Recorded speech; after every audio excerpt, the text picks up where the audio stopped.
एक महत्त्वाचा पार्ट जो आहे तो जजमेंट रायटिंग. दोन्ही पेपरमध्ये 20 मार्काला सिव्हिल आणि क्रिमिनल असे 2 जजमेंट लिहायचे असतात. टोटल जजमेंट रायटिंग हा 40 मार्काचा असतो.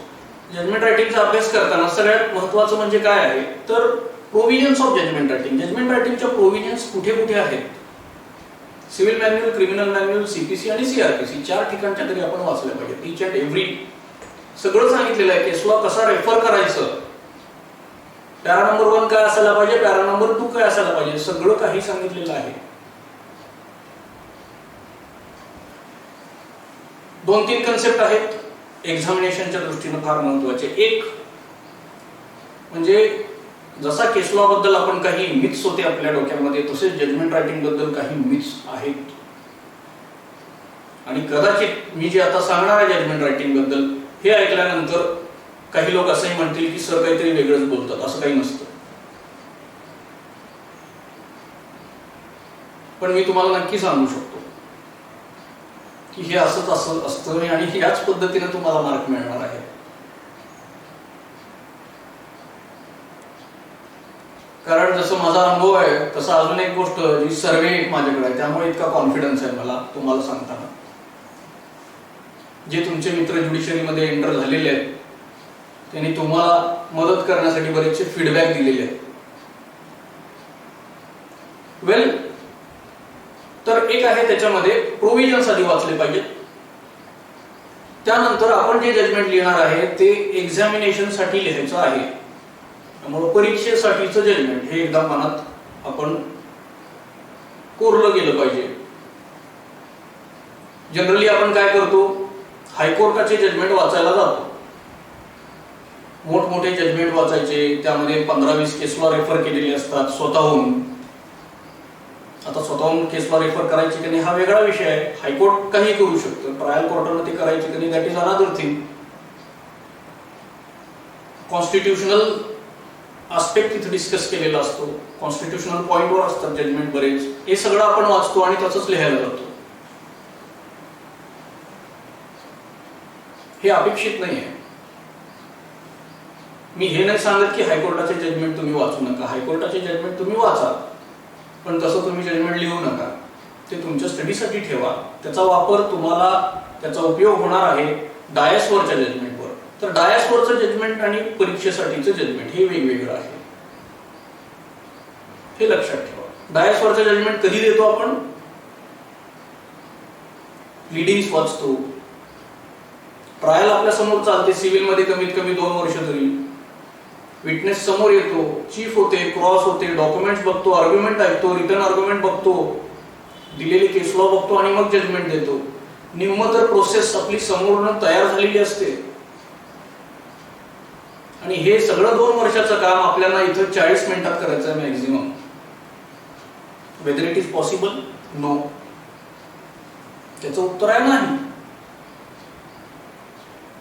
प्रश्न हा आहे इथं परीक्षेसाठी की हे जजमेंट आपल्याला ठराविक वेळेमध्ये लिहायचं आहे.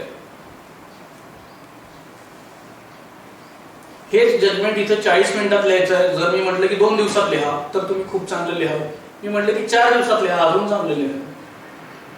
8 दिवसात लिहा, अजून रिसर्च करून तुम्ही लिहाल ते. पण प्रश्न हा आहे की आपल्याला वेळेत जजमेंट लिहायचं आहे, परीक्षेसाठीचं जजमेंट लिहायचं आहे, रेस्ट्रिक्टेड वेळेमध्ये रेस्ट्रिक्टेड इन्फॉर्मेशनवर आपल्याला जजमेंट लिहायचं आहे. त्यामुळं एक कन्सेप्ट आहे जो एक सक्सेसफुल कॅन्डिडेट आहेत, त्यांचं नाव सुद्धा मी सांगू शकतो, त्यांनी खूप चांगला कन्सेप्ट दिलेला आहे आम्हाला की think here and write there. त्यांचं सिलेक्शन झालं, ते उस्मानाबादला काम करतात, ते आता पुण्याला बदली झालेली आहे. तर त्यांचं सिलेक्शन झाल्यानंतर रेकमेंडेशन लिस्ट वगैरे आल्यानंतर आले होते एकदा जजमेंट रायटिंगचं जिथं वर्कशॉप सुरू होतं, अटेंड करायला आले होते. तर त्यांना मी सांगितलं 1-2 मिनिटं तुम्ही बोला. त्यांनी एक कन्सेप्ट सांगितला की think here and write there.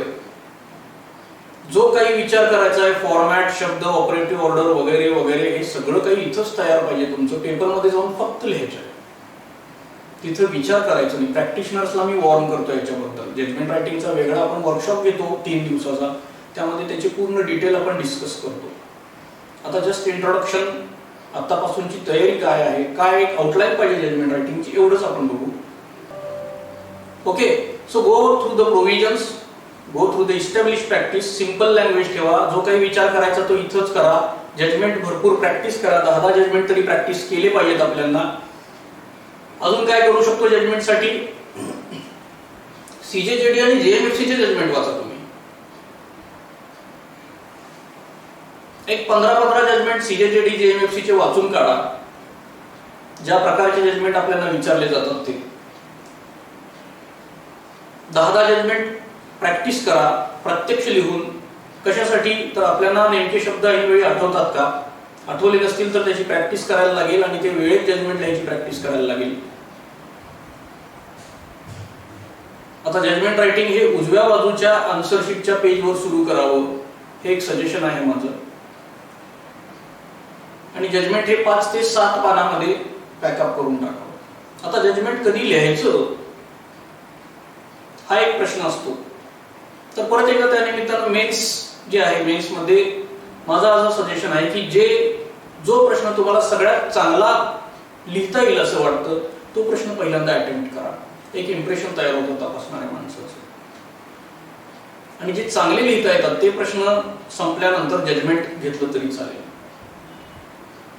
जे गॅदर करून लिहायचं आहे काहीतरी, आता असा एखादा प्रश्न राहतो आपल्या मेन्स मध्ये, त्याच्या आधी जजमेंट घ्या आणि तो प्रश्न झाल्यानंतर लीगल एसे घ्यावं, असं माझं सजेशन आहे. तर एक 15 जजमेंट वाचले पाहिजेत. त्यानंतर वेळेत जजमेंटची प्रॅक्टिस केली पाहिजे आतापासून. Points for determination. तर आयपीसीचा अजून एक फायदा काय आहे? आयपीसीचा अजून सगळ्यात महत्त्वाचा फायदा आहे स्कोरिंग तर आहे, जजमेंटसाठी उपयोग होणार आहे आयपीसीचा. आयपीसी मधले ingredients of points for determination साठी फायदा होणार आहे. पॉइंट्स फॉर डिटर्मिनेशन सगळे आपण काढून ठेवले पाहिजेत. एक 25 ते 30 पॉइंट्स फॉर डिटर्मिनेशन त्याची प्रॅक्टिस केली पाहिजे.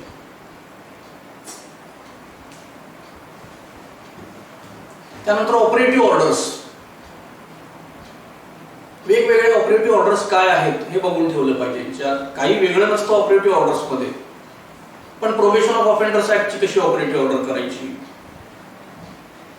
कन्व्हिक्शनची कशी करायची, कन्व्हिक्शनच्या वेळी बेल बॉन्ड सरेंडर होणार, कॅन्सल होणार, या सगळ्या ज्या गोष्टी आहेत या बघून ठेवल्या पाहिजेत.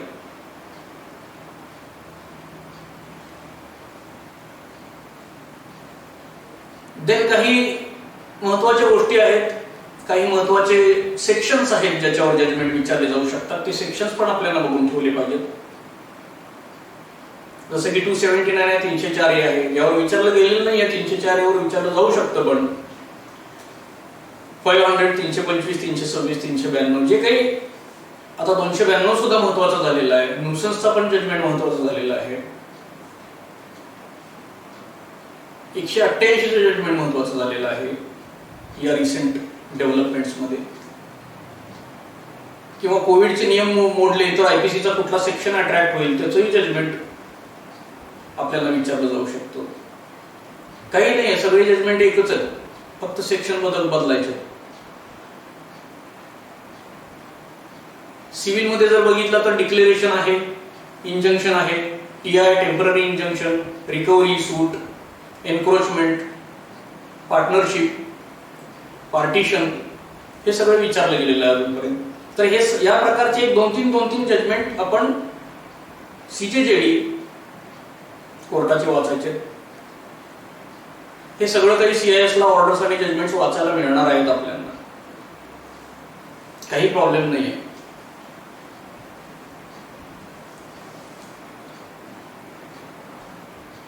आता लीगल एसे बद्दल बोलू थोडंसं. जजमेंट बद्दल अजून कोणाला काही शंका असेल तर you can put it into the box. Legal essay हा सुद्धा एक 20 मार्काला आहे. ऍक्च्युअली म्हटलेलं आहे त्याला की करंट लीगल टॉपिकवर, पण मागच्या 2 वर्षापर्यंतच्या टॉपिकवर लीगल एसे विचारला जाऊ शकतो. अलीकडच्या काळात जनरली लीगल एसे रिपीट होत नाहीयेत. आधी रिपीट झालेले होते काही ठिकाणी, कॅपिटल पनिशमेंट वगैरे असे, जस्टिस डिलेड, जस्टिस डिनाईड वगैरे. पण अलीकडच्या काळामध्ये होत नाही, त्यामुळे शक्यतो रिपीट होणार नाही असं आपण समजू. तर लीगल एसेची तयारी करताना एक ब्रॉड व्ह्यू असा लक्षात आपल्याला ठेवला पाहिजे की करंट लीगल हा जो प्रकार आहे, करंट लीगल रोज काहीतरी वाचायची सवय ठेवली पाहिजे, किंवा आठवड्यातून 2 दिवस काय आठवड्याभर करंट लीगल झालं हे बघायला पाहिजे. एकच काहीतरी झालेलं असतं आठवड्याभरात किंवा 2, तेवढे 2 सब्जेक्ट त्याचं नोटिंग आपल्याकडे घ्यायला पाहिजे. तर लीगल एसे जो आहे तो कसा अटेम्प्ट करायचा आहे, तर 5 पेजेस पर्यंत लीगल एसे किंवा 4+ घ्या असं माझं म्हणणं आहे. मिनिमम 4चं ठेवा, 4+ घ्या. प्रत्येक पॅराग्राफ मध्ये डिवाइड करा, त्या पॅराग्राफला टायटल द्या. तुमचे जे ओपिनियन्स आहेत ते बॅलन्स ठेवा. आता राजकीय लाटा फार बघायला मिळतात मला. बीजेपीनं कोविड सिच्युएशन हँडलच केली नाही हे असले काही ओपिनियन देऊ नका, किंवा काँग्रेसनं असं केलं. राजकीय ओपिनियन्स नको आहेत त्याच्यामध्ये, कुठलंही बायस्ड ओपिनियन नको आहे. त्यापेक्षा बॅलन्स्ड ओपिनियन पाहिजे, आणि बॅलन्स्ड ओपिनियन आता डेव्हलप झाले पाहिजेत. तुमच्या लीगल एसे मधून तुमचे जॉनर रिफ्लेक्ट नाही झाला पाहिजे. तुम्ही लेफ्टिस्ट आहे, कम्युनिस्ट आहे, नास्तिक आहे, धार्मिक आहे, झालं तरी बॅलन्स्ड, एक्स्ट्रीम नको आहे. तर बॅलन्स्ड ओपिनियन्स डेव्हलप झाले पाहिजे. त्यामुळे लीगल एसे ज्यावेळी तुम्ही तयारी कराल फायनली, तर तुमचं बॅलन्स्ड ओपिनियन तुमच्या मनामध्ये ठेवा की हे असं आहे.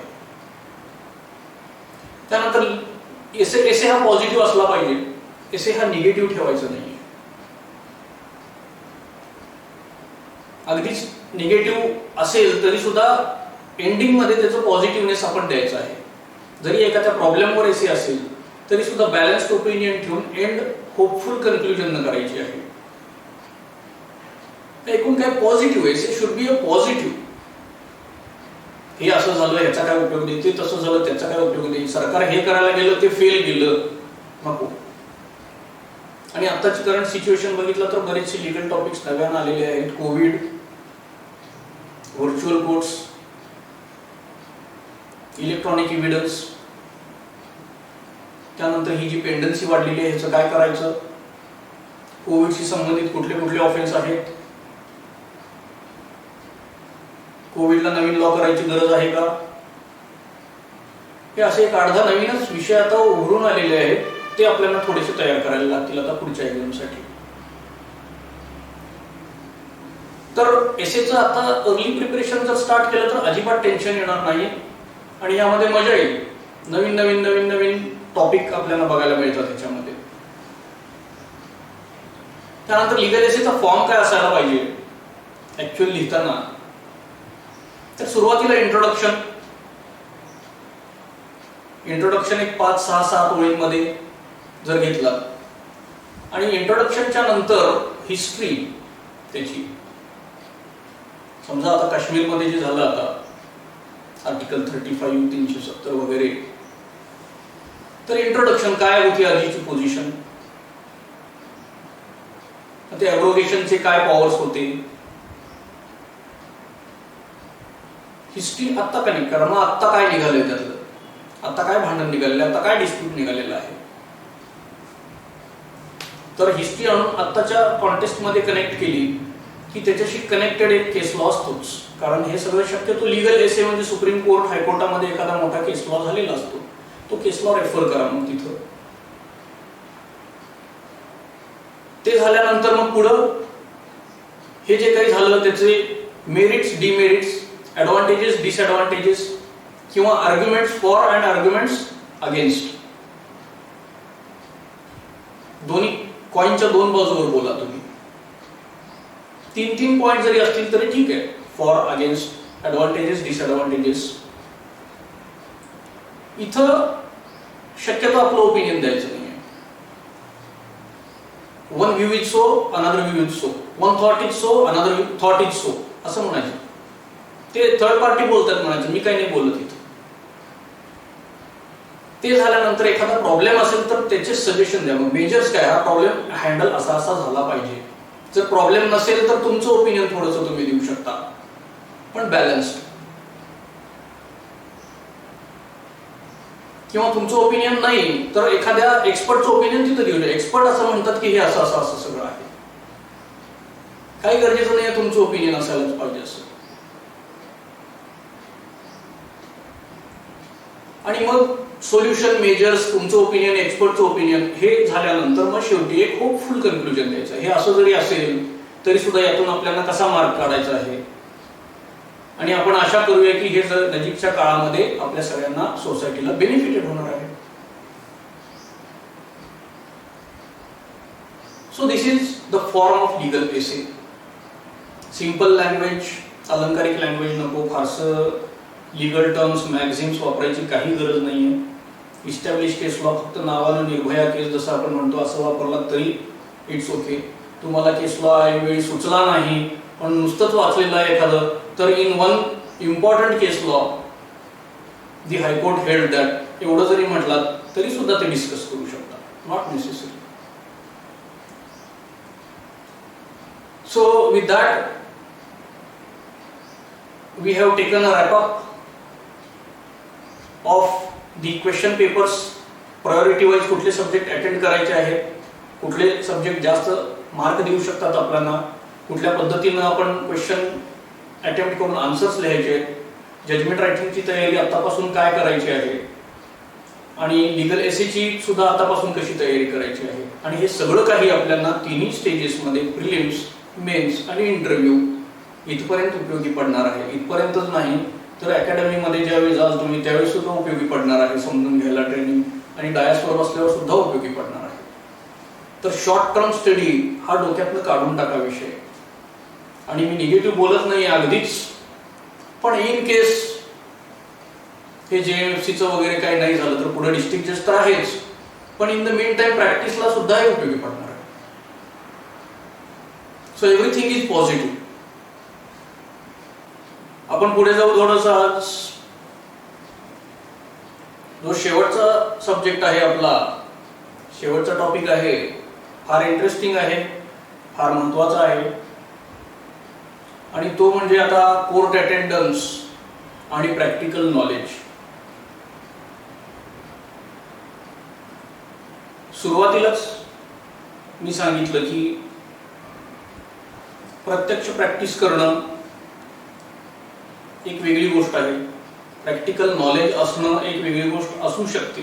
ज्यांनी प्रॅक्टिस केली आहे त्यांना प्रॅक्टिकल नॉलेज असेल, पण ज्यांनी प्रॅक्टिस केली नाही, करायचा चान्स मिळाला नाही अजून, जे फ्रेशर्स आहेत, जे बिगिनर्स आहेत, काही कारणानं प्रॅक्टिसमध्ये थोडंसं इंटरप्शन आलेलं आहे,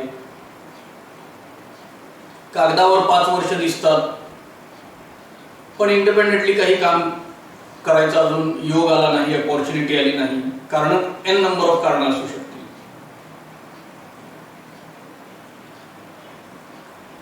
खूप मोठी प्रॅक्टिस पाहिजे, खूप मोठं प्रॅक्टिकल नॉलेज पाहिजे, तरच आपलं सिलेक्शन होणार. हे मिथ अधिक आपण काढून टाकलेलं आहे कालच. तर प्रॅक्टिकल नॉलेज कसं ॲक्वायर करता येईल, एक्झॅक्टली जे एक्झामला पाहिजे तेच,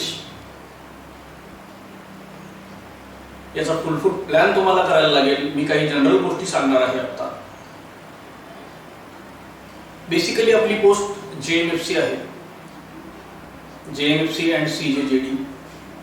JMFC म्हटल्यानंतर क्रिमिनल मधल्या काही गोष्टी माहीत असणं फार गरजेचं आहे आणि त्यातली पहिली गोष्ट म्हणजे रिमांड.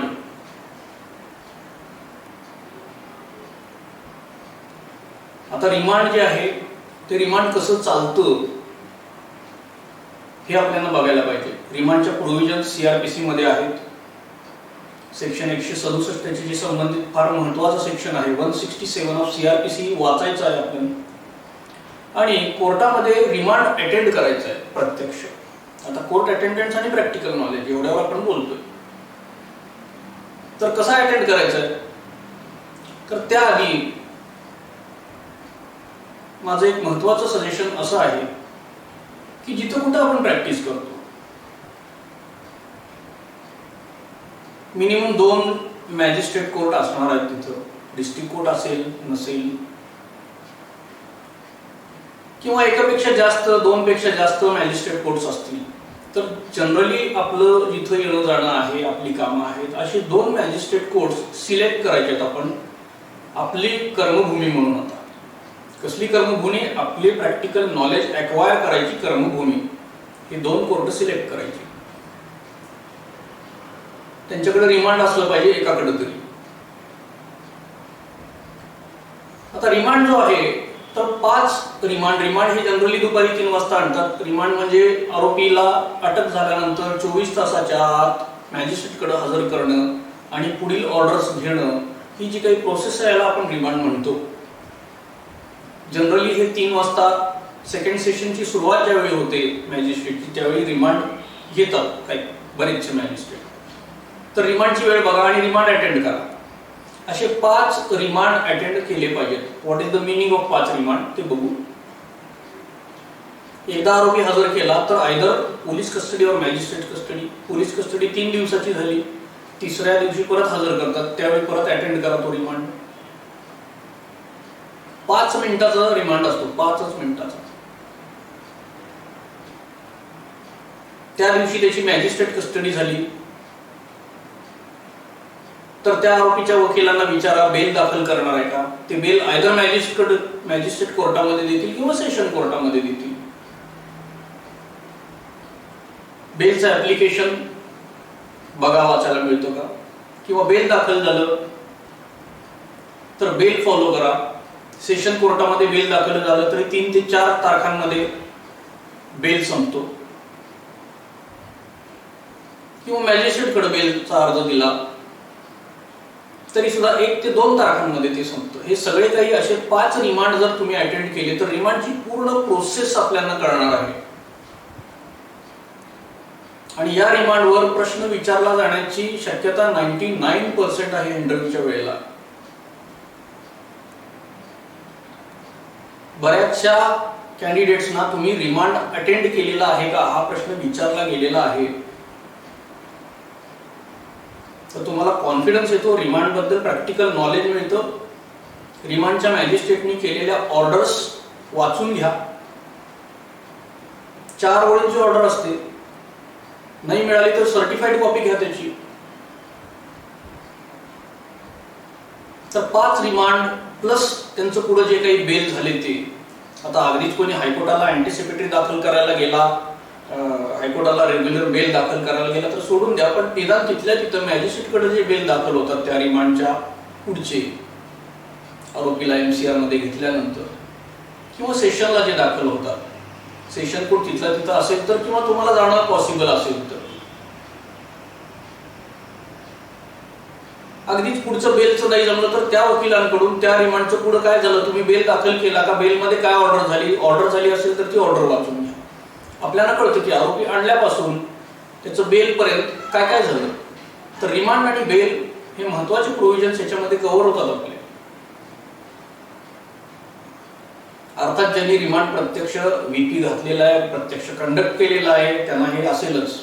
ज्यांना अजून चान्स नाही मिळाला त्यांच्यासाठी मी हे सांगतोय.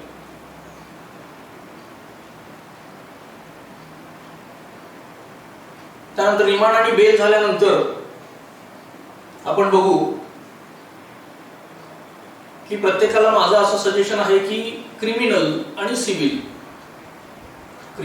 सिव्हिल या कामांमध्ये 1-2 फायनल आर्ग्युमेंट ऐका. कसं ऐकायचं, आता हे सगळं कसं करायचं हे मी सांगणार आहे. 2 कोर्ट्स टार्गेट केलेले आहेत तुम्ही. स्टेनो असतात, एक रेडीचा क्लार्क असतो, अनरेडीचा क्लार्क असतो. एवढे तरी लोक तिथं असतात. त्यांच्या ओळखी करून घ्या. त्यांना सांगा माझं असं प्रिपरेशन सुद्धा चाललेलं आहे, तुमची मदत मला लागणार आहे. सिव्हिलचे फायनल आर्ग्युमेंट कुठल्या दिवशी ठेवलेले आहेत तुम्हाला कळतील.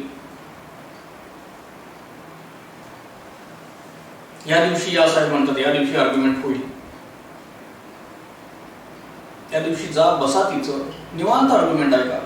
फार काही कळणार नाहीये, पण डेकोरम कसा असतो, काय चाललेलं असतं, कुठला कागद कसा रेफर करतात ते एवढं सगळं लक्षात आलं तरी फार झालं. आपल्याला कॉन्फिडन्स, आपण प्रॅक्टिकल नॉलेज गेन करतोय, आपण प्रॅक्टिस करत नाहीये.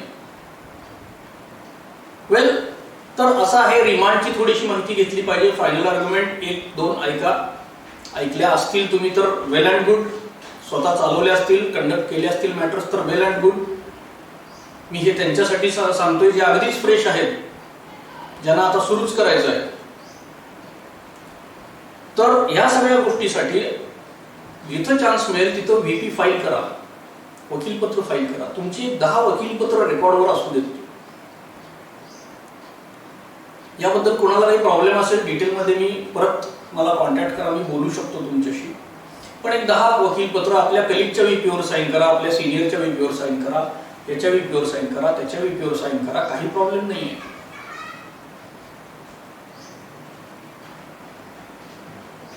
कशासाठी तर बऱ्याचशा इन्क्वायरीज आता वाढलेल्या आहेत.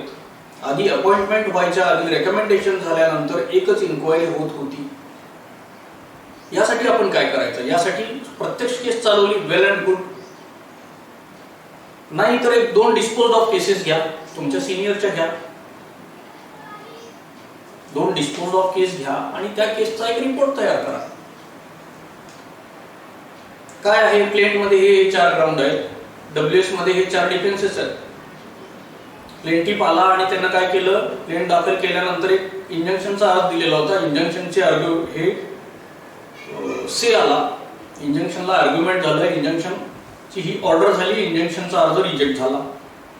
नंतर काय झालं, इश्यूज फ्रेम केले. काय इश्यूज होते? हे इश्यूज होते. प्लेंटिफचे डॉक्युमेंट काय होते, याचे डॉक्युमेंट काय होते. ओरल एव्हिडन्स, याचे 4 विटनेस आले, त्याचे 2 विटनेस आले. आर्ग्युमेंट काय झाला आणि जजमेंट काय झालं, याचा एक रिपोर्ट तयार करा. शक्यतो तुम्ही चालवलेली केस असेल तर सगळ्यात चांगलं आहे, तरी सुद्धा रिपोर्ट तयार करा. तुमच्या सिनियरची केस असेल तरी सुद्धा चालेल, नाहीतर तुमच्या मित्राची केस असू शकते. डिस्पोज ऑफ नसेल तर नियरिंग डिस्पोज ऑफ घ्या. अगदी डिस्पोज ऑफ नाही सापडली, ठीक आहे, नियरिंग डिस्पोज ऑफ घ्या. शक्यतो ज्याच्यामध्ये एव्हिडन्स सुरू झालेला आहे. काहीही नाही झालं तर तुमच्या त्या 2 कोर्टामध्ये सरळ त्या क्लार्कला, भाऊसाहेबांना जाऊन विचारा की रिसेंटली डिस्पोज ऑफ केस मला दे. ती पूर्ण केस तिथे बसून अभ्यास करू शकता तुम्ही. सिव्हिल केसचा अभ्यास करायला माझ्या माहितीप्रमाणे 5 तास सफिशियंट आहेत. तिथं बसून नोटिंग करून घ्या. गरज पडली तर त्याचे सगळे सर्टिफाईड घ्या नंतर अभ्यास करण्यासाठी, आणि तेच तुमचं एक नॉलेजचा खजिना असणार आहे प्रॅक्टिकल नॉलेजसाठी. तो तुमचा रिपोर्ट आहे 5 ते 6 पानांचा, हे वाचून आपण केस सांगू शकतो. असं एक 2 सिव्हिल किंवा 3 सिव्हिल, 3 क्रिमिनल, अशा 3 केसेसचा तुम्ही जर रिपोर्ट घेतला तर that is very very sufficient. तुम्ही प्रत्यक्ष केस चालवण्यासारखा तुम्हाला प्रॅक्टिकल नॉलेज मिळणार आहे. आता क्रिमिनलचा रिपोर्ट तयार करताना काय काय त्याच्यामध्ये लागेल की स्टेजेस विथ प्रोव्हिजन्स. रोजनामा वाचा, वाचायची सवय करा. बेल बॉन्ड त्याच्यामध्ये होते का नव्हते, बेलची काय ऑर्डर झाली, रिमांड, आरोपीला आधी रिमांड PC दिलेली होती का नाही, नंतर त्याचं जजमेंट वाचा. तर हे आपण बोललो की कोर्टामध्ये जाऊन काय करायचं आहे, कशा पद्धतीनं करायचं आहे, how to acquire the practical knowledge. अजून काही गोष्टी आहेत ज्या प्रॅक्टिकल नॉलेजला सपोर्टिव्ह आहेत. त्या काय आहेत तर लीगल एड सेक्रेटरी हे तालुक्याला असतात. सिनियर डिव्हिजनची पोस्ट आहे ती, तालुक्याला नाही जिल्ह्याला असतात. तालुक्याला सुद्धा लीगल एड चा एक डिपार्टमेंट असतं तालुक्याला. तर लीगल एड मध्ये जा तुम्ही. लीगल एडच्या लोकांची सगळ्यांची ओळख करून घ्या. तिथं तुमचं नाव द्या पाहिजे तर लीगल एड तर्फे मी अपियर होतो. लीगल एडची प्रोसिजर आपल्याला कळते. काही 4 कामं सुद्धा मिळतात. जे आरोपी जेलमध्ये आहेत त्यांच्याकडून वकीलपत्र घालता येतं तुम्हाला अनुभव म्हणून, आणि वकीलपत्र रेकॉर्डवर येतं म्हणून. त्यानंतर जेल व्हिजिट एकदा करायची. एकदा जेल व्हिजिट करायची, काही नाही, अर्धा दिवस तुम्ही घालवणार आहे. तुमचा एखादा क्रिमिनलचा मित्र, क्रिमिनल प्रॅक्टिशनर मित्र बघा, त्याच्याबरोबर तो नेऊन आणेल तुम्हाला. तिथं फक्त लागतं काय तर वकिलीचा आय कार्ड लागतो. तिथं जाऊन बघा, प्रोसिजर बघा आणि या. बस एकदा जेल व्हिजिट करून यायची आहे. अजून काय आहे तर CIS केस इन्फॉर्मेशन सिस्टीम ही जी सुरू झालेली आहे आता आपल्याला ऑनलाईन तारखा रोजनामा जो बघायला मिळतो त्याच्याबद्दल माहिती पाहिजे आपल्याला आता. कारण व्हर्च्युअल कोर्ट्स आणि व्हर्च्युअल फायलिंग CISच्या बरोबरच हे ई फायलिंग वगैरे जे सुरू झालेलं आहे याची माहिती घ्यायची आहे. अजून काय आहे लोकल बार असोसिएशन. लोकल बार असोसिएशनला रजिस्टर करा. लोकल बारचा सेक्रेटरी तुम्हाला ओळखता आला पाहिजे. ओळखता नाही त्याने तुम्हाला ओळखायला पाहिजे. कारण याची सुद्धा गरज पडते. बरेचसे सर्टिफिकेट बार कडून आपल्याला घ्यावे लागतात. बार रेकमेंड केल्यानंतरच तुम्हाला प्रॅक्टिसचं सर्टिफिकेट PDGN कडून मिळतं. अर्थात छोट्या तालुक्याच्या ठिकाणी जिथे 100, 150, 200 वकील असतील तिथं काही हा फार मोठा प्रश्न नाहीये. सगळ्यांना ओळखत असतात. पण पुणे, ठाणे, नागपूर, औरंगाबाद मोठे जे बार आहेत तिथं हे सगळे प्रॉब्लेम्स येतात.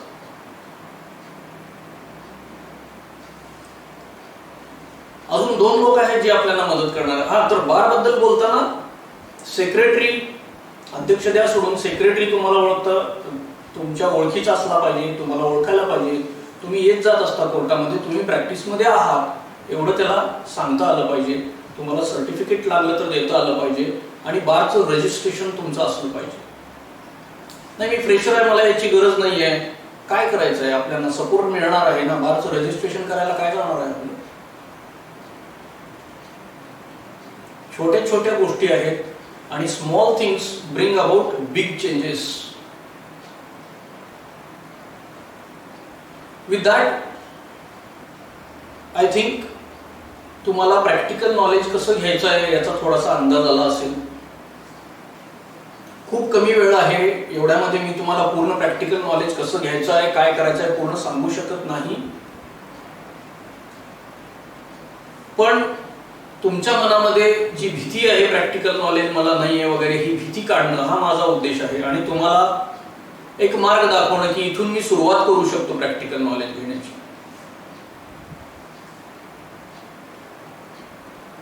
एवढं जरी झालं तरी साध्य झालं असं मी समजतो. So with that, I'll go further with a very strong hope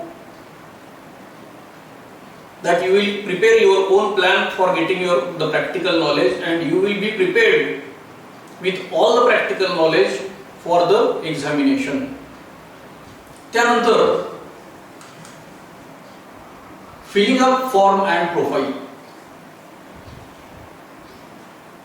form भरताना नेहमी गायडन्स घ्या असं काल बोललेलो आहे मी. आता डूज आणि डोंट्स, शक्यतो काय करावं लागणार आहे, काय टाळायचं आहे याबद्दल आपण बोलणार आहोत. प्रोफाईल भरताना एक सगळ्यात महत्वाचं जो नियम आहे, जी फॅक्ट आहे ती तुम्हाला मी सांगतो. ती म्हणजे तुम्ही जे प्रोफाईल मध्ये भरणार आहे आता तोच तुमचा आरसा आहे. कधी इंटरव्ह्यूच्या वेळेला ते समोर ठेवलं जातं तिथं आणि त्याच्याबरोबर तुमचे मेन्सचे मार्क्स. प्रोफाईल बघणार तुम्हाला प्रश्न विचारणार, प्रोफाईल बघणार तुम्हाला प्रश्न विचारणार. त्यामुळे प्रोफाईल भरतानाच आपल्याला हे पाहिजे की ह्याच्यावर काय प्रश्न विचारतील. आता माझं नाव हरिश्चंद्र आहे, ह्याच्यावर काय प्रश्न विचारणार. आता हरिश्चंद्राची फॅक्टरी तुम्ही पिक्चर बघितला का, राजा हरिश्चंद्रासारखी तुमची पर्सनॅलिटी असं तुम्हाला वाटतं का, काही विचारू शकतील. त्यामुळे हरिश्चंद्र नाव लिहिताना आपल्याला लगेच कळायला पाहिजे. शिवाजी नाव लिहिताना आपल्याला निदान शिवाजी महाराजांबद्दल 4-5 गोष्टी माहिती असायला पाहिजे. त्यांचा जन्म कधी झाला, त्यांचा मृत्यू कधी झाला. त्यामुळे प्रोफाईल मध्ये एक शब्द लिहिताना 4 प्रश्न आपल्या डोक्यात रिफ्लेक्ट झाले पाहिजेत. अशा पद्धतीनं प्रोफाईल आणि फॉर्म भरला पाहिजे. त्यानंतर अजून काही गोष्टी आहेत ज्या अवॉइड करायच्या आहेत आपल्याला. अर्थात आपण आता सुरुवात केलेली आहे आणि JMFC या पोस्टवर पोहोचेपर्यंत जे काही मार्गात येणार आहे ते सगळं अवॉइड करायचं आहे. पण त्यातलं जे माहिती आहे ते तरी नक्कीच अवॉइड करायचं. ते काय आहे पहिली गोष्ट आहे, ॲडव्होकेटच्या स्ट्राईकमध्ये कुठल्याही जाऊ नका, तुम्ही पार्टिसिपेट होऊ नका. हायकोर्टाचं बेंच कोल्हापूरला झालं पाहिजे. आम्ही काय करणार, जजला घेराव घालणार. सगळं बरोबर आहे, बारवरचं प्रेम, हायकोर्ट तिथं यायला पाहिजे वगैरे, हे सगळं बरोबर आहे. पण त्यातून काहीतरी उद्भवलं तर काय करणार? तिथं काहीतरी दंगा झाला, अटक झाली, मीडियामध्ये आलाय, तुम्हीच समोर आहे अगदी आंदोलन करते म्हणून. आता हा डिजिटल आणि हे मीडियाचा जमाना सुरू झालेला आहे, तर हे टाळायचं आहे आपल्याला. प्रॅक्टिस स्टॉप, 2 शब्द लक्षात ठेवा, कुठंही वापरायचे नाहीये. नाही, त्यावेळी मी प्रॅक्टिस बंद केली होती, त्यावेळी मी काय केलं होतं, प्रॅक्टिस हँडओव्हर केली होती, त्यावेळी काय झालं, माझी प्रॅक्टिसवरून थोडंसं लक्ष उडालं होतं, हे काही सांगायचं नाहीये. तर काय सांगायचं बघू आपण इंटरव्ह्यूच्या वेळेला, पण प्रॅक्टिस स्टॉप हा शब्द वापरायचा नाहीये. जरा जरी असं कुठं वापरला तर इंटरव्ह्यू मधून बाहेर काढलं जाऊ शकतं. हे ब्लंडर्स सांगतोय मी, ज्या नेमका चुका होऊ शकतात. अजून काय अवॉइड करायचं आहे, तर गव्हर्नमेंटचे जे काही ड्यूज असतील, आता गाडी चालवताना सुद्धा आपली सिग्नल मोडला की काहीतरी फोटो वगैरे निघतो आणि आपली डिफॉल्ट मध्ये जातो आपल्या गाडीचा नंबर. त्याची काळजी घ्या. आपल्या व्हेकलवर 2-4 केसेस आहेत का, काही फाईन ड्यू आहे का, हे क्लिअरन्स पाहिजे. ह्याची सुद्धा चौकशी होणार आहे. इन्कम टॅक्स आपण भरतोय का, भरत असेल तर इन्कम टॅक्सची एखादी नोटीस आहे का आपली, इन्कम टॅक्सला आपलं जे काही केवायसी अपडेट झालेलं आहे का, हे बघा. सगळं ऑनलाईन कळतं. हे गव्हर्नमेंटचं फोन बिल असेल, लाईट बिल असेल, गव्हर्नमेंटचा प्रॉपर्टी टॅक्स असेल, आपल्या नावावरचं बरं का, आपल्या नावावर जे काही होतं ते. 2 व्हीलरचं लायसन्स नाही आणि 4-5 वर्ष झाली आपण 2 व्हीलर अशीच चालवतोय, असं काही आहे का? तुम्हीच बेसिक कायदे फॉलो करत नाही, बेसिक नियम पाळत नाही, तुम्ही चांगले नागरिकच नाही तर तुम्ही चांगले जज काय होणार आहे? इतका साधा प्रश्न आहे हा. तर हे आपण बघत होतो डूज अँड डोंट्स, काय करायला पाहिजे, काय नाही करायला पाहिजे, काय अवॉइड कर, काय चुका होऊ शकतात. विथ दॅट आय थिंक भरपूर बोललेलो आहे मी. आता प्रॅक्टिकल नॉलेजवर, पेपर कसा लिहायचा याच्यावर, थोडस वेळेच्या पुढे गेलेलो आहे मी, त्याबद्दल आय अपोलोजाइज. पण महत्वाचे विषय आहेत अजून सुद्धा. मला असं वाटतं की मी निम्मच बोललेलो आहे. परत आपण भेटू, परत बोलू. तर डिस्क्रिप्टिव्ह पार्ट बऱ्यापैकी आता संपलेला आहे. डॉक्युमेंट्स बद्दल आपण आधीच बोललेलो आहोत. जी महत्वाचे डॉक्युमेंट आहेत ते आधीच कालच आपण बोललेलो आहोत. आणि ह्या ज्या लिस्ट आता डिस्प्ले होत आहेत, list of document for fresh candidates आणि list of document for practitioner, याचे हे कुठेही तुम्हाला मिळेल, साईटवर आहेत. तर यातलं सुद्धा जे काही प्रिपेअर तुम्हाला करायला मिळतं आता, ते सगळं काही प्रिपेअर करून ठेवा. तर प्रिपरेशनवर आपण बरंच काही बोललेलो आहे. आता मी या ठिकाणी थांबतोय. तुमच्या शंका ज्या काही तुम्ही पाठवलेल्या असेल, विदिन 5 मिनिट्स आपण दुसऱ्या एका लिंकवर ते डाऊट्स अटेंड करू. आणि याच्याशिवाय कधीही केव्हाही काही डाऊट असेल तर we are always there for you. अशाच सेशनमध्ये, अशाच सेमिनारमध्ये आपण परत भेटू, परत बोलू. Until then, good day.